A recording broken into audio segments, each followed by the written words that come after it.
ঢাকায় তুরস্কের প্রেসিডেন্ট তায়েপ এরদোগানের ছেলে বিলাল এরদোগান ও তারকা ফুটবলার মেসুত ওজিল, এতেই যেন মাথা নষ্ট ভারতের। মূলত ঢাকা বিশ্ববিদ্যালয়ের শহীদ মুর্তজা মেডিকেল সেন্টারের সংস্কার কাজ উদ্বোধন করতেই তাদের এই আগমন। উদ্দেশ্য শিক্ষা ও মানবিক সহায়তা। অথচ এই নির্দোষ ও গঠনমূলক সফরকে কেন্দ্র করে ভারতীয় গণমাধ্যম হিন্দুস্তান টাইমস যে প্রতিবেদন প্রকাশ করেছে তা কেবল হলুদ সাংবাদিকতায় নয়, বরং ঢাকার নতুন রাজনৈতিক বাস্তবতায় দিল্লির চরম হতাশা ও প্যানিক অ্যাটাকের বহিঃপ্রকাশ। Turkish cooperation and coordination agency টিকা যখন ঢাকা বিশ্ববিদ্যালয়ের শিক্ষার্থীদের স্বাস্থ্যসেবার উন্নয়নে অর্থায়ন করছে, তখন ভারতীয় মিডিয়া সেখানে খুঁজছে অপারেশন সিঁদুর আর গ্রেটার বাংলাদেশের মতো আজগবি ষড়যন্ত্র তত্ত্ব।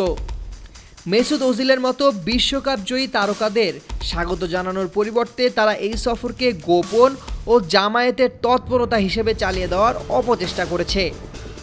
একজন বিশ্বমানের খেলোয়াড় এবং বন্ধু রাষ্ট্রের প্রতিনিধির সফরকে এভাবে উগ্র ইসলামিক মতাদর্শের মোড়ক দেওয়া প্রমাণ করে বাংলাদেশের উন্নয়ন সহযোগী হিসেবে তুরস্কের উপস্থিতি দিল্লি কিছুতেই হজম করতে পারছে না। রাজনৈতিক বিশ্লেষকদের মতে প্রধানমন্ত্রী তারেক রহমান যখন দেশে এক নজিরবিহীন রাজনৈতিক সম্প্রীতির পরিবেশ তৈরি করেছেন, ঠিক তখনই ভারতীয় মিডিয়া পুরনো জামায়াতের অপতৎপরতা দেখিয়ে বিভেদ সৃষ্টি করতে চাইছে। ঢাকা বিশ্ববিদ্যালয় ছাত্র সংসদের ভিপি বা ছাত্র নেতাদের সঙ্গে অতিথিদের সাক্ষাৎ একটি স্বাভাবিক প্রোটোকল, কিন্তু ভারতীয় মিডিয়া সেখানেও তৎপর জামায়াত শব্দবন্ধ ব্যবহার করে উস্কানি দিচ্ছে।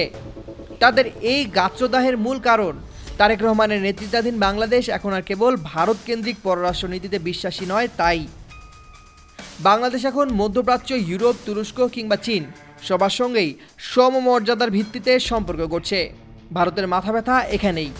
তারা এতদিন বাংলাদেশকে নিজেদের কলোনিয়াল ব্যাকইয়ার্ড মনে করত, কিন্তু বিলাল এরদোগান বা মেসুত ওজিলের এই সফর চোখে আঙ্গুল দিয়ে দেখিয়ে দিয়েছে ঢাকা এখন আঙ্কারা বা ইসলামাবাদের সঙ্গেও হাত মেলাতে দ্বিধা করবে না। রোহিঙ্গা শিবিরে ওজিলের যাওয়ার কথা থাকলেও ভারতীয় মিডিয়া সেখানেও খুঁজছে চীন, পাকিস্তান, তুরস্কের বৃহত্তর সমীকরণ।